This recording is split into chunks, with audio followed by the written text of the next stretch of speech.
Hi, welcome back to another video. So today we are doing a top 5 tips to fill up your sketchbook. So yeah, we have this little chunky guy over here, a couple pages left, and I was kind of just like thinking about some of the techniques that I use to fill up my sketchbook. So yeah, let's get into that. Okay, so tip 1 is to use foreign materials. So I have a couple on the side right now, I'm just gonna move this over, but examples for that are cutouts, magazines, printouts, cardstock. For example, I have like this National Geographic magazine that has like a whole bunch of pages in it. I don't know, anything like kind of simple like that. Any like random magazine that you can find, like a coffee table book that your mom won't miss. And then I also have like tester watercolor paper. That would be really cool. I've used this in my sketchbook also. I have like the napkin from when I was watercoloring, and it also looks pretty cool. I don't know, a whole bunch of stuff like that, just like scraps of your process maybe. And if you don't mind like making it like, I don't know, puffier, like more 3D, then you can include more things like napkin, like ribbon I have over here, just like from the dollar store. Oh, sticky notes are also a really good thing. I use a bunch of sticky notes in there because, I don't know, they're just easy to slap on. Yeah, I mean, I would glue them from behind for extra support, but like if you want like a little flip situation, then that works as well. And then of course construction paper, like just from the dollar store again, or I don't know, any sort of cheap alternative. And they have like a whole bunch of colors, usually a whole bunch of different sizes, and like maybe like patterned ones as well. So that usually works. So this category was touching on like, you could also use wrappers if you collect wrappers. I don't know. I have this one for this tea that like didn't really taste that good, but yeah, it's here for some reason. So I guess if you have wrappers and stuff like that, then you can put them in there also. I mean, I have a separate sketchbook that I use for like more foreign materials, I guess. So like cutouts from like pictures and stuff like that, just because actually I don't really know why, I just do that. I just like have this one specific sketchbook that I want to be majority, like my stuff, my drawings and things that I've made. So I like to separate the two, but like it could be cool if you I don't know, incorporate them together. Okay, next tip is to tear up scrap paper or collage with your own drawings. Yeah, so I have like a whole bunch of scrap pieces of paper that I've already like cut out and drawn on because I want bits to collage. I have this, which is like just scraps of paint, and then when I was testing out a Posca pen and, you know, all of this disaster. So yeah, you could always just draw in here, cut it out, and then collage with your own drawings. It's like a little like interactive element. Ignore those are thumbnails. But yeah, I mostly use this XL sketch pad because it's my only personality trait now, apparently. And yeah, you just like open it up, you can like rip out the pages also. I mean, I guess you could just use any piece of paper really. Like I know a lot of people use A4 paper. This is A4 paper. But printer paper gets kind of expensive sometimes. So. And yeah, you can just like use these messy pages like before with the watercolor one. Again, it's just like a tester page, but it's, you know, has its own aesthetic. Or you could do your own drawings and then cut them out. This is probably the tip that I use the most. I like to collage like a lot. So I also use like, you know, my own drawings. Especially because this is a bit easier to carry around than like a chunkier sketchbook. And even if you're scared to work in your sketchbook, like if it got into your head that it needs to be perfect, needs to be good, then you can always just draw on scrap pieces of paper to, you know, get out of your own head.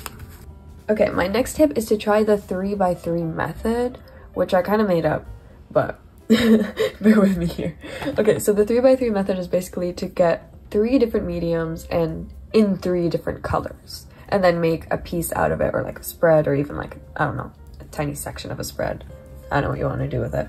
So for example, like a blue Posca, which is like an acrylic paint pen, if you guys didn't know, and a purple Tombow marker, which is a water-based marker, and I don't know, like this red pencil crayon. And then that's 3 different mediums and 3 different colors. And then you could get like more, I guess these are like easier mediums to work with. You could also do like acrylic paint, like if you want to paint, you could do acrylic paint, watercolor, and I don't know, something else, ink, I don't know. But those are all like messier and usually need more like station space, so these are like probably easier. And it can even get easier than that. You could do like a highlighter, a pen, and just like a pencil, a regular pencil. So it doesn't even need to be like, you know, impressive supplies. I don't know what impressive supplies means.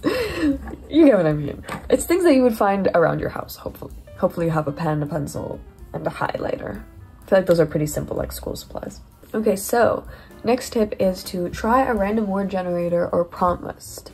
So this is kind of the same idea as like Inktober, but like any time of year. So you could just go online and search up random word generator, or like random verb, random adjective generator, random object generator, or you could even just go over and look at Inktober prompts that were, you know, for Inktober, like Inktober prompt lists, and then you could just do them now, like who's stopping you?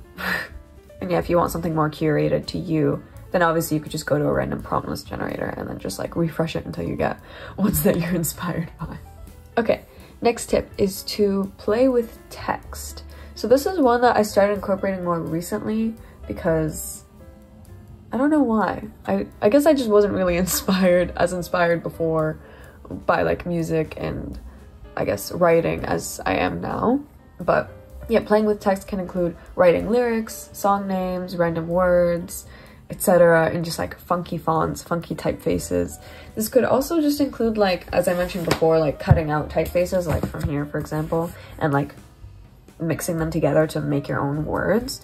But like playing with type is always pretty inspiring, and you don't even need to make up your own words because as I said before, you could just use, you know, lyrics, you could use song names, you could use lines from like your favorite book or like your own writing.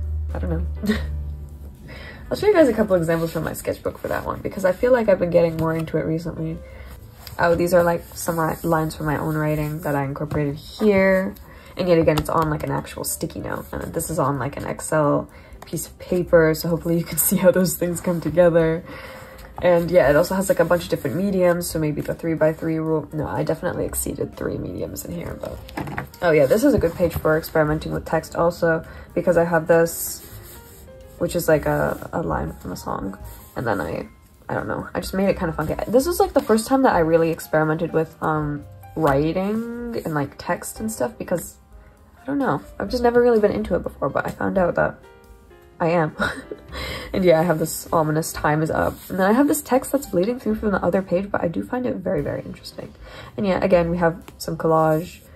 This is like cardstock, so that's like a foreign element, and these are like my own drawings on like, you know, my sketch pad paper. I don't know. Yeah, this is also, oh yeah, another good thing about collage is that you could just, like, if you get an A4 piece of paper or any other piece of paper, just like blank, or not blank, you know what? You could get some pretty cool texture if it's not blank. Okay, well, you could just, if you just paint it and then you leave all the like little strokes, then you know you have something that's like more dynamic and speaks more than just construction paper does. Do I have an example of construction paper? Can I say that word? Oh yeah, so for example, this text over here is made with construction paper. So playing with text again, playing with foreign elements, but this looks bland and boring, but it works here because I wanted something that's bland and boring. I didn't want something that has so many strokes and texture to it because the background is already so insane. So compared to this, where you can see like the lines in there and all of that, yeah. And yeah, random word generator also works here because this was actually for an Inktober prompt. It was for sour candy, and then I have a whole bunch of other ones that were also, this is like dream or psychosis, what was it? I don't remember. Paralysis, hypnosis, something like that. And then yeah, you could also make like smaller little bits. So this part was like garden, this part was like dream or snooze or something like that. This part was eye. So I mean, like, you don't need to make like a whole big spread about one specific prompt if you do want to use that sort of prompt thing. But yeah, a lot of these tips and tricks tend to like bleed into each other a lot, especially if you're someone like me who tends to do a lot of mixed media stuff already. And oh, ignore how mangled this is. This guy, yeah, I mean, it is the front cover, and I bring the sketchbook with me everywhere, so it's kind of seeing it. But yeah, hopefully this helped you out. Hopefully this inspired you to make more stuff. And yeah, go check out some of my other videos. Maybe I have a lot of sketchbook related stuff. which is kind of my brand now. I have sketchbook tours. I have, what else? Draw with me's, which is like my brand also. And I have a Q&A recently. So yeah, like, comment, subscribe, check out stuff like this and other stuff as well. And I'll see you guys in the next one. Tell me if this was helpful. Maybe I'll do another one. I'll do another like couple tips if this was helpful to you guys. Okay, bye. Thank you for watching. Bye bye. Have a good day. Bye.